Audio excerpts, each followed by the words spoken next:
I stood frozen on my front lawn, disbelief rooting me to the spot as thick bleach dripped down the sleeves of my charcoal suit. My once immaculate jacket was now streaked with pale stains, the fabric bubbling and fading before my eyes. The smell of chemicals filled the air. That suit had cost me months of saving, a symbol of everything I'd built from the ground up, and now it was ruined.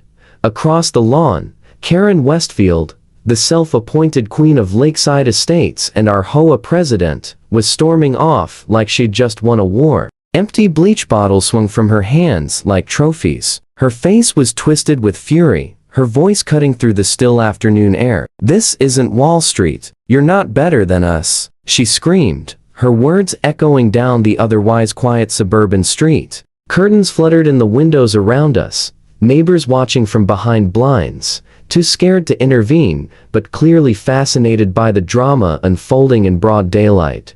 My heart was hammering. I couldn't process what had just happened. I'd spent years clawing my way up from nothing, building my business client by client, project by project, and now was being attacked on my own property for what? For dressing like a professional? I'd moved to Lakeside Estates 3 months earlier. Finally, after years of 80-hour work weeks, I could afford a place in a clean, quiet neighborhood. The house wasn't just a home, it was proof that all the sacrifices had been worth it. Everything seemed perfect at first. The trimmed lawns, the polite smiles, the tree-lined streets. But perfection hides things, and beneath the surface of Lakeside Estates was Karen Westfield and her iron-fisted rule over the HOA. From the moment I arrived, she had me in her sights. I'd catch her watching from across the street each morning, as I left for work, coffee mug in hand, eyes tracking every move I made. I wore suits every day, tailored,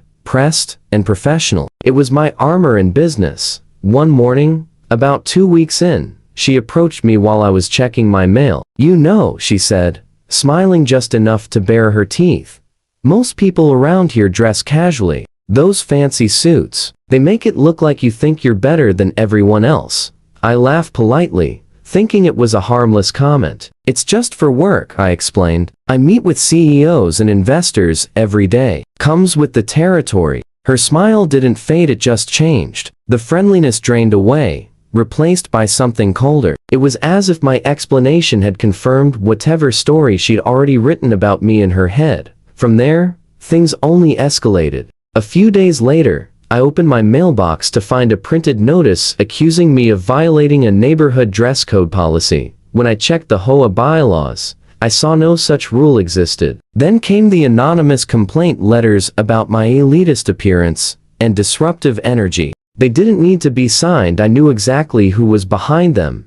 Soon, Karen started showing up unannounced for surprise property inspections.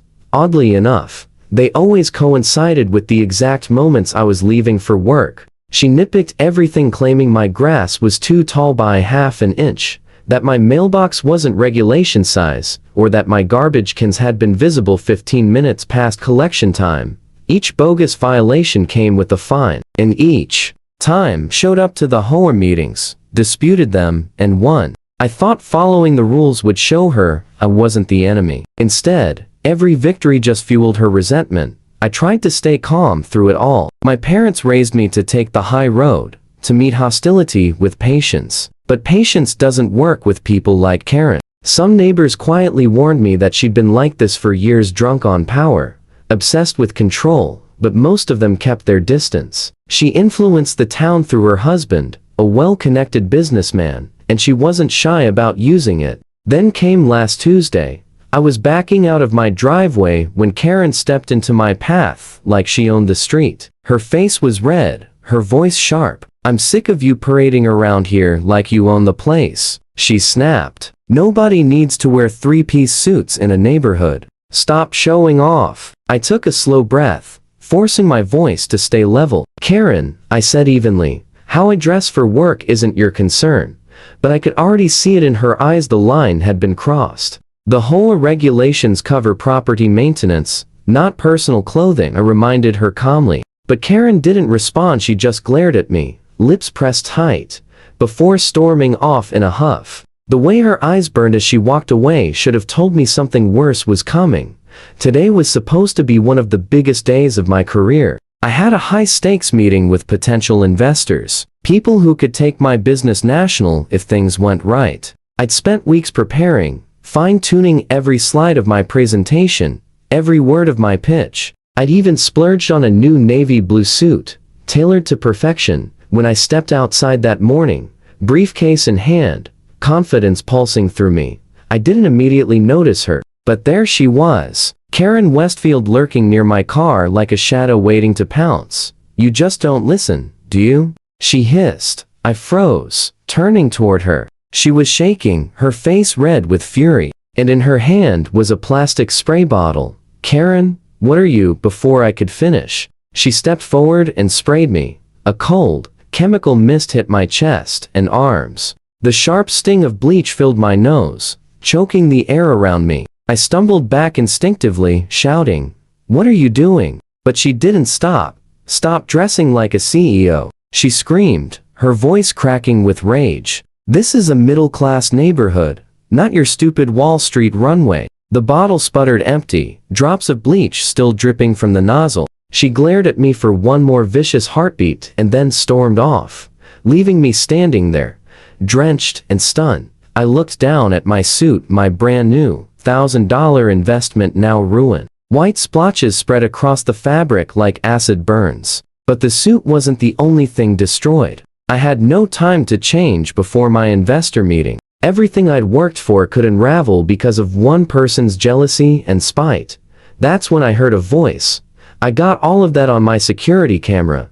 It was Mr. Chen, my quiet, good-natured neighbor from 2 doors down. He was standing at the edge of his driveway, shaking his head in disbelief, his doorbell camera angled perfectly toward the scene that had just unfolded. "She's gone too far this time," he said firmly. Something inside me snapped. For months, I'd taken the high road. I'd endured the threats, the harassment, the ridiculous fines, but this was an assault. I was done being patient.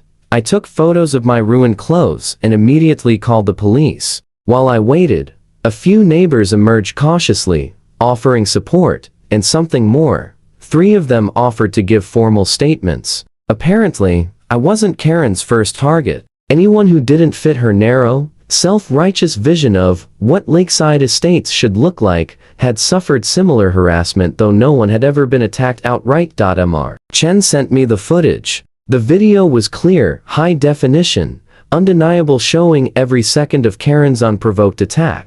I called my investors, explained briefly what had happened, and sent them a photo of my bleach-stained suit. To my relief, they were understanding, even sympathetic. We rescheduled for the following week.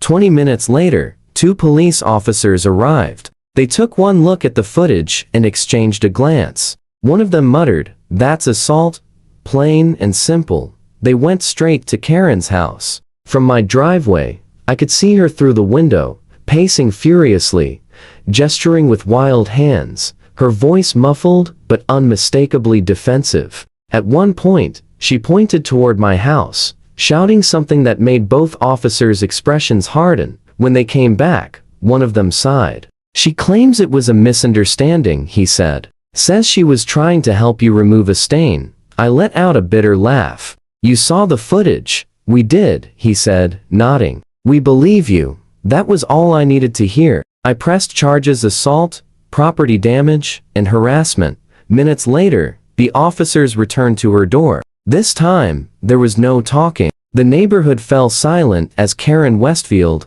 queen of the HOA, was led out in handcuffs. Her face was pale, frozen in disbelief. She twisted her head toward me, eyes wild, as though I'd committed some personal betrayal. People began to gather quietly on their lawns. Some looked shocked.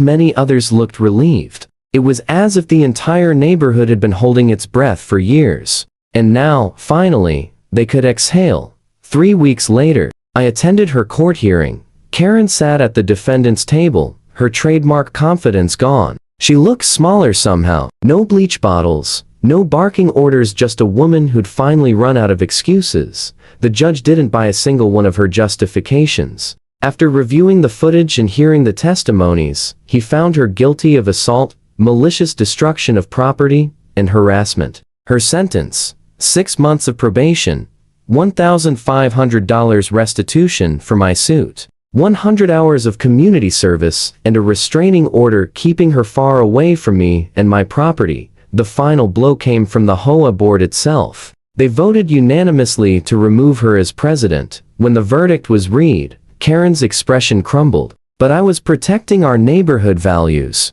she cried as the bailiff took her arm. And no one responded. For someone who'd spent years lording power over everyone else, the concept of real consequences seemed impossible for her to grasp. As she was led away, the courtroom felt lighter, and for the first time since moving to Lakeside Estates, I felt like I truly belonged.